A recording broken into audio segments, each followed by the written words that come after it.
Three of the fastest 800-meter women in the world lined up in London with one thing in common. None of them were willing to lead from the front without a plan. Raven Rogers, 21 years old, had run 1:58.57 this season. That time made her the clear favorite on paper. But favorites in the 800 meters do not win on paper. They win on the back straight of lap 2, when every runner's body is making a decision it cannot reverse. Tracy was running for a home crowd. That is not a small thing.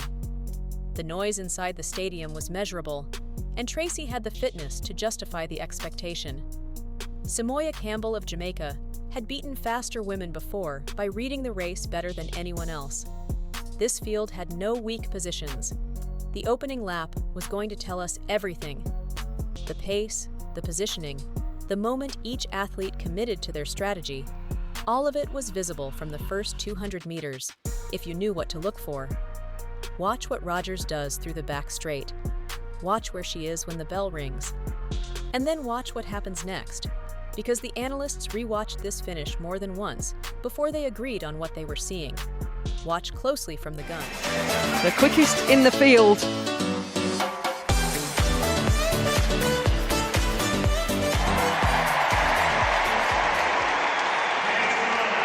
So, Gina Lostrand of South Africa starts in lane number 8. The South African number 2 after Caster Semenya, 2:03.56 this season.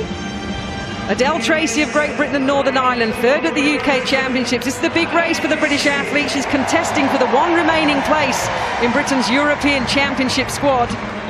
Then the tall figure of Christina Herring of Germany, 4 times the German indoor champion, semi-finalist in Rio at the Olympics, 2 minutes exactly .48 this season. Then Raven Rogers of the USA, second at the US Championships, 1:58.57, a lifetime best this season. Anna Sabat of Poland, Polish indoor champion last year and this year, in personal best form, 2:01.9 this season. Samoya Campbell of Jamaica. She's lining up in this event after scratching from the 1500 meters yesterday. Boufariden of France starts in lane number 2, 2:02.55. That's what she's done this season, the French athlete. The women's 800 meters. That's Tracy. She was one of the secret 7 young athletes who licked the 2012 Olympic cauldron here. That was 6 years ago. Now, she's one of the best that we have in Britain. So on paper, Raven Rogers of the USA, 5th at the World Indoor Championships in Birmingham a few months ago. It's increased her speed over 400 meters this year to just over 52 seconds, Rogers. So she's the quickest on paper, but down the back straight for the first time. Keep an eye on Britain's Tracy. A good run by Lindsay Sharp in Rabat a couple of days ago.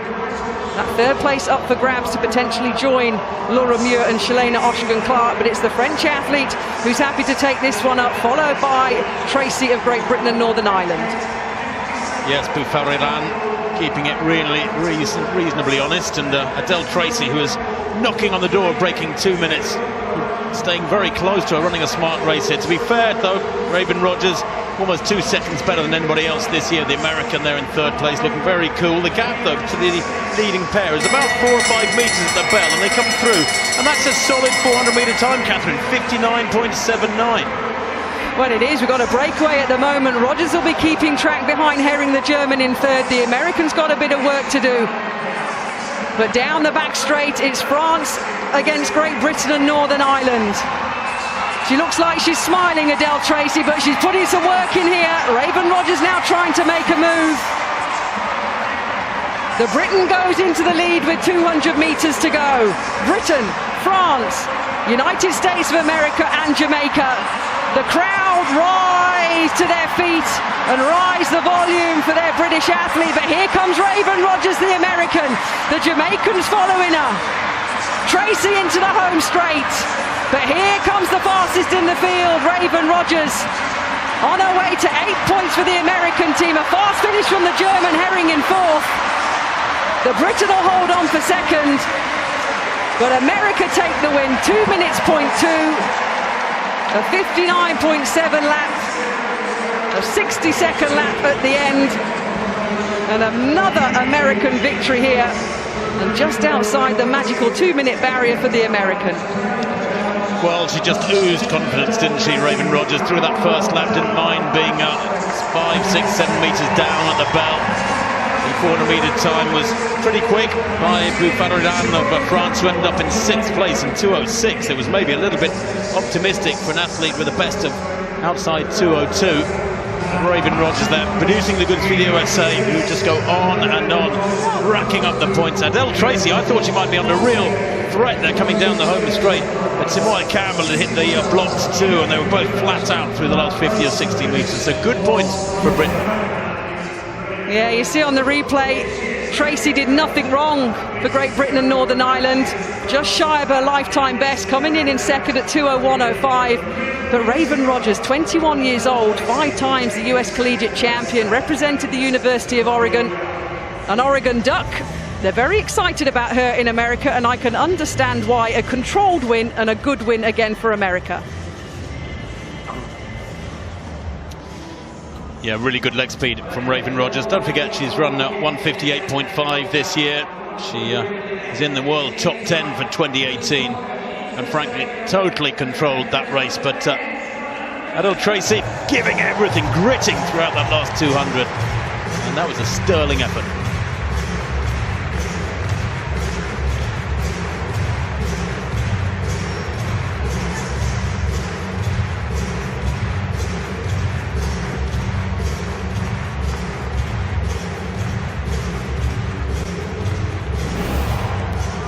So you can probably hear a little bit of Michael Jackson going around the London Stadium here this evening. But she started the interviews already, Raven Rogers, about her experience here at the London Stadium. Confirmation of the women's 800 metres then. A win for Rogers, 2 minutes, .2. Good points for Great Britain and Northern Ireland for Adele Tracy. And Campbell of Jamaica picks up 6 points for the Jamaican squad. At the bell, Raven Rogers was 4 meters behind the leader. 4 meters. In a race decided by hundredths of a second, that is not a gap, that is a sentence. And yet what happened over the next 60 seconds was not a comeback. It was a controlled detonation planned from the starting gun. By the end of this breakdown, you will see exactly why trailing at the bell was not Rogers' weakness. It was her weapon. The women's 800 meters at the Athletics World Cup in London looked like a British setup from the first bend. Adele Tracy, racing in front of a home crowd, had the pace, the position, and the momentum. Samoa Campbell of Jamaica had the tactical intelligence to stay close. Rogers had something harder to see, a calculated plan built around one specific physiological truth about the 800 meters that most runners ignore until it is too late. The opening lap came through at 59.79 seconds. That pace is meaningful. Quick enough to stress the aerobic system, but not so fast it destroys the anaerobic reserves needed for a genuine finishing kick. France set the tempo early. Tracy sat tight at the front, conserving energy while staying in contact. Rogers ran the first lap several meters off the leaders, which raised an obvious question in real time. Was she out of position, or was she setting a trap? Here is what most viewers miss about 800-meter race structure. The event sits at a brutal physiological intersection. Too short to be purely aerobic, too long to be purely anaerobic. An athlete's 400-meter speed, their raw closing gear, only becomes decisive in the final 150 to 200 meters, when lactic acid has already accumulated and the gap between athletes narrows to whoever can sustain turnover under fatigue. Rogers' 400-meter personal best was just over 52 seconds coming into this race. That number matters.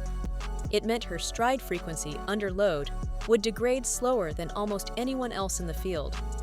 What struck me, reviewing the race in detail, is how deliberately Rogers managed her energy through the back straight of lap 1. She never surged to close the gap. She held a steady 6.9 meters per second, controlled, almost mechanical. while the leaders ran fractionally faster. She was not losing the race. She was banking oxygen. Tracy's move came with 200 meters remaining. She surged into the lead, and the London crowd responded immediately. For a moment, it felt like the upset was materializing in real time. Most people assume a frontrunner who hits 200 meters clear is safe, the logic being that the chaser has too much ground to cover and too little road left. Reasonable assumption. Also wrong here, and the mechanism is worth explaining. Tracy's surge cost her. Not obviously, not in a way that shows up on a broadcast graphic, but biologically.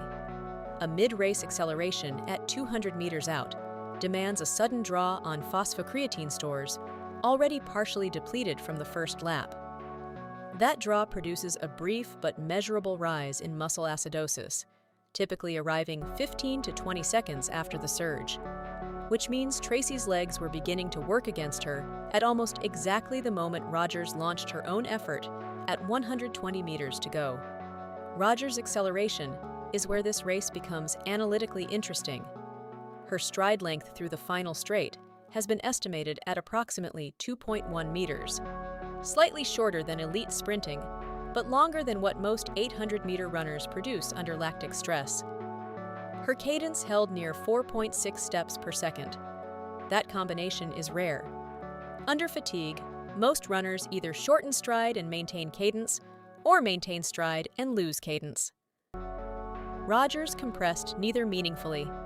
That is a product of specific training, long to short speed endurance sessions that condition the neuromuscular system to hold form when lactate is elevated. Here is the take that will probably get some pushback.